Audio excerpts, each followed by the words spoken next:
በስተመጨረሻ አቶ አምነንና ወይዘሪት ቤሊ ድል ባለ ዓለምን ባስናቀ እንዲሁም ቤተሰቡን ባስደነቀ መልኩ በትልቅ ሰርግ ተዳሩ። ከዚህ ቀደም በተከታታይ ድራማዎች ማለትም ክፍል እንደተመለከትነው ወይዘሮ ሰምሃለም ወይዘሪት ቤሊን በጥብቅና እንዲሁም ደግሞ በደንብ ስለሚወዷት በደንብም ስለተከታተሏት ስላዩአትኝ የልጃቸው ምርጫ አድርገዋታል። ከዛ ማለፍ ሲል ደግሞ ሰራተኛዋ ወይዘሮ ዛራም ቤሊንን እንደምትወድ እሷን እንደምትመርጥ በትክክል ከዚህ በፊትም እየታየ እንግዲህ ደግሞ የተናገረችው ጉዳይ ነው። ስለዚህ አሁን ላይ አቶ አምነን እጅጉን ቢነደድም በእናቱ ቢበሳጭም ያው የወለደ አንጀት ነውና እናቱ ነች እንግዲህ እሷን የማያባረራት ይሆናል ማለት ነው። ነገር ግን አያባራትም ማለት ዝም ብሎ ተቀመጭ ይላታል ማለት አይደለም። ስለ ጉዳዩ እንግዲህ የበኩር ልጅ አላት ተብሏን። ስለዚህ እሱን የሚያጣራ የሚጠይቃትና በደንብ ጉዳዩን እንዲወያዩ የሚፈቅድላት ይሆናል ማለት ነው። ሌላኛው ጉዳይ እንግዲህ ከታወቀ በኋላ የነገሩ ጠንሳሽ ወይም ደግሞ እዛ ቤተሰብ ውስጥ እንግዲህ ትልቅ ችግር እየፈጠረች ያለችው አክስቱ ሜርሲ ናት ማለት ነው። ስለዚህ እሷን የማባረር ሂደት የሚሰራ ይሆናል ማለት ነው። ነገር ግን ሌሎቹ ሶስቱም ሴቶች ከቤት እንደማይወጡና ጉዳዩ ደግሞ በጣም ሂደት እንደሚኖረው አንደኛ ወይዘሪት ጄሪ ስለ መርሲ መረጃ ስለምትሰጣቸው እንግዲህ ስለሷ ጠንቅቃ ስለምታቅ አንደኛ የመረጃ እንግዲህ ምንጭ እንድትሆናቸው ያስቀምጧታል ማለት ነው። ሌላኛው ጉዳይ ደግሞ እንግዲህ ወይዘሪት ሲፈን ናት። ወይዘሪት ሲፈን ዶክመንቱን የወይዘሮ ሰምሃልን መረጃ የሰረቀችው እሷም ስለሆነች ብዙ ጉዳዮችን ታውቃለች። ስለዚህ እሷንም በዚህ መልኩ እንግዲህ ለማጣራት እንዲሁም መረጃውን ለምን ወሰደች የሚለውን ጉዳይ ለመጠየቅ ስለምትቆያለች ማለት ነው። ምክንያቱም ሶስቱም ሴቶች ያው እንግዲህ ወይዘሮ ሰምሃል እንደተናገሩት እኔ ነኝ ያመጣኋችሁ፣ እኔ ስፈቅድና እኔ ሄዱ ስላችሁ ብቻ ነው የምትሄዱት፣ ስለዚህ አትሄዱም ብላችኋለች ማለት ነው። ስለዚህ በዚህ ጉዳይ ላይ በተለይ ደግሞ እንግዲህ ብዙም ኮንፈርት እና ብዙም ምቾት ያልሰጠው አቶ አምነን አክስቱን የሚያሰናብታት እዚህ ግቢ ወይም ደግሞ እዚህ ቤት የሚያስወጣት ይሆናል ማለት ነው። ስለዚህ ነገሮች ሁሉ እንግዲህ ተስተካክለው እንደገና ይቀጥሉና የሱም ምርጫ በተለይ እንደሚያሳብቅበት ከዚህ በፊትም ያው እንግዲህ በምልከታዎች እንዳየ ነው የሱ ምርጫ ወይዘሪት ቤሊን እንደሆነች ምንም ጥርጥር የለውም። እሱ ብቻ ሳይሆን ወይዘሪት ቤሊንም ጠንቅቃ ታውቃለች እንደሚወዳት እሱ ምርጫው እሷ እንደሆነች ታውቃለች ማለት ነው። ሰላም ጤና ይስጥልን ውድ የተከበራችሁ የቻናላችን ተከታታዮች እንደምን አላችሁ? በዛሬው ቪዲዮአችን ድር እንግዲህ ተከታታይ ድራማ አበይት ትዕይንቶች ወደፊት እንግዲህ በዚህ ድራማ ላይ ምን እንደሚከሰት ምን ነግራችሁ ይሆናል ማለት ነው። ይህንን ቻናል ሰብስክራይብ እንዲሁም ደግሞ ቪዲዮውን ላይክ በማድረግ እስከ ቪዲዮ ፍጻሜ ድረስ ሀሳብ አስተያየታችሁን በኮሜንት ቦክስ እየሰጣችሁ እንድትከታተሉን ስንል በአክብሮት እንጠይቃለን። በዚህ ቤተሰብ ላይ እንግዲህ ትልቅ መፈራቀቅ ወይም ደግሞ ትልቅ ክፍተት እየፈጠረች ያለችው የአቶ አምነን አክስት መርሲ ነች ማለት ነው። ምክንያቱም በተከታታይ ክፍሎች እንደተመለከት ነው እሷ እንግዲህ ዋና ስራዋ እዚህ የገባችበት እዚህ የመጣችበት አላማ ወይዘሮ ሰምሃልን ለመሰለል ነው።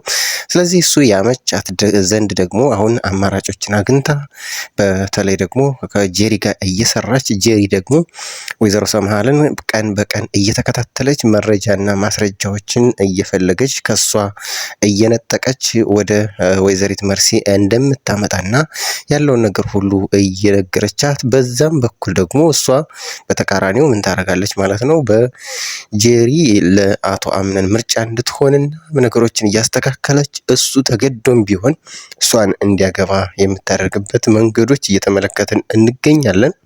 ይህንን ጉዳይ እንግዲህ ግንኙነት ወይም ደግሞ ጓደኝነት መፍጠራቸው መርሲና ጄሪ መፍጠራቸውን ከዚህ በፊት ያው ቀድማ ያወቀችው ወይዘሪት ሲፈን ነች ማለት ነው። ሲፈን እንግዲህ ከዚህ በፊት እንደምታውቁት ከጄሪ ጋር ጓደኛሞች ነበሩ ማለት ነው። ስለዚህ በራሳችን መንገድ አሁን ጥምረት እንፍጠርና ወይም ደግሞ ጓደኝነት እንመስርትና ቢያንስ ወይ አንቺ ወይ እኔ የምናሸንፍበትን መንገድ እንፍጠር ብለው ተስማምተው ጓደኝነትን መስርተው ነበር ማለት ነው። ግን በመሃል ላይ ያው ወይዘሪት ጄሪ መርሲን ስታገኝ እንግዲህ ወደዛ ታጥፋለች ማለት ነው። ወይም ደግሞ መርሲ ጋር አሁን አዲስ ግንኙነት እንደፈጠረችም ሲፈንም አውቃለች። ጉዳዩም ያው እንግዲህ ከቀን ቀን እየተመለከቱት ይገኛሉ ማለት ነው። ስለዚህ አሁን ሁለታቸው ግንኙነት መፍጠራቸው ለበጎ ነው ወይ የሚለው ነው ትልቁ ጥያቄ ማለት ነው። ለበጎ ሳይሆን ያው እንግዲህ ከአንድም ሁለትም ያው እንግዲህ አቶ አምነን ምንም እንኳን ሀሳብና መረጃ ባልሰጠበት ምክንያት ሁልጊዜም ያው እንግዲህ መርሲ በየሴቶቹ እየሄደች ማለትም ወደ ሲፈንም ወደ ወይዘሪት ቤሌንም እየሄደች ያው እንግዲህ ቻሉት እንግዲህ ዞሮ ምርጫው ጄሪና ጄሪ ብቻ ነች እያለች ታስፈራራቸው። እንዲሁም ደግሞ ያው በቃ እነሱ እንደሚሰናበቱ ትነግራቸዋለች ማለት ነው። ይህንን ጓደኝነታቸውን መርሲንና ጄሪን ጓደኝነት የተመለከተችው ወይዘሪት ሲፈንም እንግዲህ ደርሳበታለች። ከደረሰችበት በኋላ ቆይ ሰራላችኋለሁ፣ በተለይ ጄሪን ደግሞ ቀስ ብለሽ በራስሽ መንገድ ወጥመዴ ውስጥ ገባሽ፣ ስለዚህ ጨዋታው ይጀመራል ማለት ነው እያለች እንግዲህ ስታስፈራራት ነበረ ማለት ነው። ታዲያ ወዲያውኑ እንግዲህ ከመቀጽበት ጓደኝነትን ከመሰረቱ በኋላ ሲፈን እንግዲህ የወይዘሮ ሰምሃልን መረጃ ማለት ነው ከዚህ በፊት ያው የበኩር ልጅ እንዳላት ከአምነን አባት ውጪ ከሌላ የሚወለድ የበኩር ልጅ እንዳላት የሚያስረዳ መረጃ ነበር። እሱም በቀጥታ እንግዲህ ከወይዘሮ ሰምሃል ቁም ሳጥን ሂዳ ነው እንግዲህ ከወሰደችው በኋላ ልክ ወደ ክላሷ ስትገባ በቀጥታ እንግዲህ ወይዘሮ መርሲ አይን ላይ ነው የወደቀችው ማለት ነው። ከዛ በሌሊት ደረቅ ሌሊት ይቺ ሴትዮ ማናት?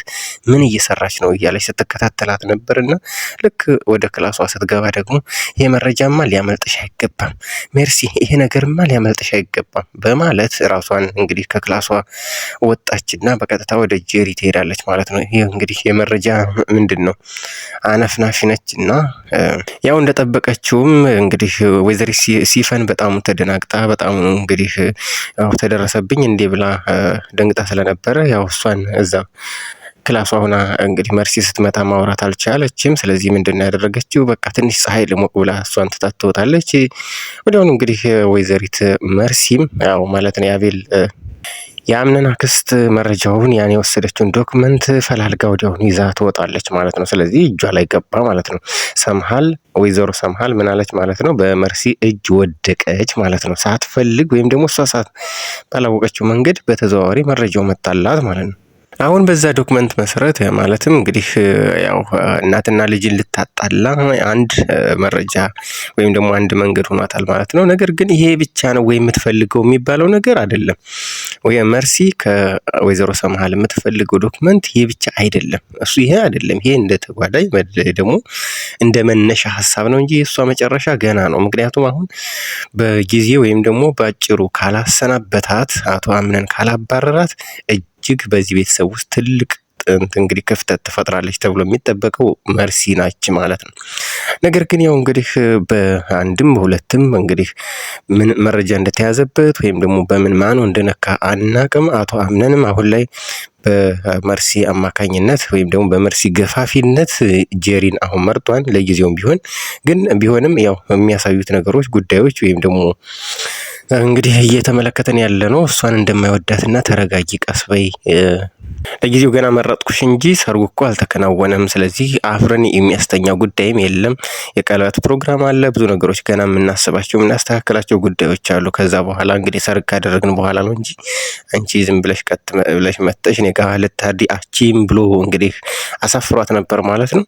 ስለዚህ አቶ አምነንና ወይዘሪት ጄሪም አሁን ምንም አይነት ግንኙነት የላቸውም። ስለዚህ ያው ከአንድም ሁለትም ሶስትም እንግዲህ እንደተመለከታችሁት ደግሞ ለወይዘሮ ቢሌን ደግሞ ፍቅር እንዳለው በትክክል ምርጫው እሷ እንደሆነች ለሷም ሳይቀር ነግሯታል ማለት ነው። እሷም ታውቃለች፣ ያ ማለት ቢሌንም እሷ እንደሚመርጥ ታውቃለች። ነገር ግን ያው አሁን የተመለከተችው ከፊት ለፊት ያው እንግዲህ ወይዘሮ ጄሪን መርጫለሁ ሲላት ለሷ ደስ አላላትም፣ እንግዲህ ምቾት አልሰጣትም ማለት ነው። ግን መጨረሻው ዞሮ በዚህ በግራም ይሁን በቀኝ ያው መጨረሻው የሚሆነው ወይዘሪት ቢሌን እና አቶ አምነን ትልቅ ድል ባለ ሰርግ እነዚህ ተሞሽረው ያው ከቤት እንግዲህ እንደሚወጡ ምንም አይነት ጥርጥር የለውም ማለት ነው። ስለዚህ ያ ከሆነ ደግሞ እንግዲህ የወይዘሮ መርሲ ጉዳይ ምን ይሆናል ነው? መጨረሻዋ የት ይሆናል?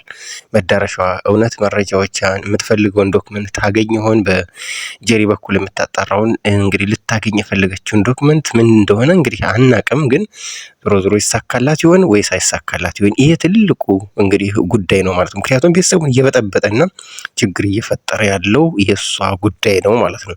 በነገራችን ላይ በዚህም ይል በዛ በግራም ይሁን በቀኝ ከፊትም ይሁን ከኋላ ዞሮ አሁን የመርሲን ሴራ ወይም ደግሞ የሜርሲን ተንኮል የምታጋልጣት ጄሪ ትሆናለች ማለት ነው። አሁን አምነን ለእንትን አይደለም ወዶ አይደለም የቀረባት። ስለዚህ ስለ መርሲ ትክክለኛ መረጃ ወይም ደግሞ ያላትን አመለካከት እሷ በየዋህነት አሁን መረጠኝ ብላ ማለት ነው መረጃዎቿን ወይም ደግሞ በጓደኝነት ሚስጥር እንዳታወጪ ከዚህ ከኔና ካንቺ ውጪ ሚስጥር መውጣት የለበትም ብላታለች። ነገር ግን በእጅ አዙር ለአቶ አምነን እንደምትነግረው ምንም ጥርጥር የለም። ስለዚህ አቶ አምነንም መረጃዎቹን ወይም ደግሞ ወይዘሮ መርሲ ምን እንደምትፈልግ በጄሪ በኩል መረጃዎችን እንግዲህ እውነታውን ያውቃል ማለት ነው። ይህን ሲያውቅ ደግሞ ያው ሁለታቸውንም አጥረግርጎ ከቤት እንደሚያሰናብታቸው ምንም ጥርጥር የለውም።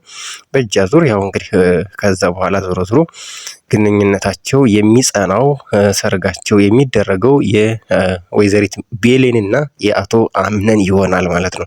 ከዛም እንግዲህ ወይዘሮ ሰምሃለም እንደነገርኳችሁ ያው እናት ነች። እናት ምንም ብታደርግ ምንም ብታጠፋ ያው ዞሮ ያን ያክል አይጨከንባትም። እሱም ለጊዜው ተናዶ ተበሳጭቶ እንግዲህ ያው ስሜታዊ ሆኖ ነው እንግዲህ ጉሮሯን ያነቃት። ነገር ግን ውጪ ያለውም ለጊዜው እንግዲህ አንዳንዴ ምን አለ መሰላችሁ ስሜታዊ ስንሆን እንደዚህ እንትን ይላል። ስለዚህ ቀስ ብሎ ረጋ ብሎ ሲያስብ ደግሞ ያው ጉዳዩን ስለሚመረምር እናቱንም የማያባራት ይሆናል ማለት ነው። ወይዘሮ ዛራም እጅግ በጣም ደስተኛ ሆና እንግዲህ ቤሌንን ሲያገባት እሷም ደስተኛ ሆና ያው የሰርጉ እንግዲህ አንዷ ተዋናይ እናት ትሆናለች ማለት ነው። ወይዘሪት ቤሌን እና አቶ አምነን ከተጋቡ በኋላ መርሲ ስራዋን ትተዋለች ወይ? የማተው ጉዳይ ነው። ምክንያቱም የምትፈልገው እንግዲህ አለ ምናልባትም አሁንም በእጅ አዙር ከወይዘሪት ቤሌን ጋር ግንኙነት የምትፈጥር ይሆናል ማለት ነው። ለምን አሁንም የምትፈልገው ብዙ መረጃዎች ከአቶ አምነን የምትፈልገው ነገር አለ ማለት ነው። ወይም የሀብት ውርስ ይሁን ምን ይሁን እንግዲህ እሱ የሚታወቅ ነገር የለም። ወደፊት ያው የምናውቀው ጉዳይ ይሆናል ማለት ነው። እሷ የምትፈልገው በሂደት እንግዲህ እየተጋለጠ እንግዲህ ደግሞ እየተዘረዘረ ማለት እንግዲህ በሂደት ያው እየተወጣጣ ይመጣል ማለት ነው። በዚህ መልኩ ነው ሊሆን የሚችለው ማለት ነው። ግን ድራማው ይቆማል ወይ? አይቆምም። ምክንያቱም መርሲ ማለት የአቶ አምነን አክስት መረጃዋን የምትፈልገውን እንግዲህ እንትኗ እስከሚሳካላት ድረስ ሩጫዋን አታቆምም ማለት ነው። ነገር ግን ያው እዚህ ጋር የምንመለከተው ወይዘሪት ቤሌንን በአቶ አምነን ምርጫ ላይ እንደወደቀች እንደሚሆን ምንም አይነት ጥርጥር የለውም። ስለዚህ ሰርጉ የሚሆነው በአምነንና ወይዘሪት ቤሌን መካከል ይሆናል ማለት ነው። ውድ ተመልካቾቻችን እንግዲህ አብራችሁን ስለቆያችሁ ከልብ እያመሰገን የዛሬን በዚህ አበቃን ማለት ነው። ይህንን ቪዲዮ ላይክ እንዲሁም ደግሞ ቻናሉን ሰብስክራይብ በማድረግ እያበረታታችሁን አብራችሁን ሁሉ ስላላችሁ ክብረት ይስጥልን እያልን የዛሬን በዚህ አበቃን። በያላችሁበት መልካሙን ሁሉ ተመኘን። ባይ ባይ።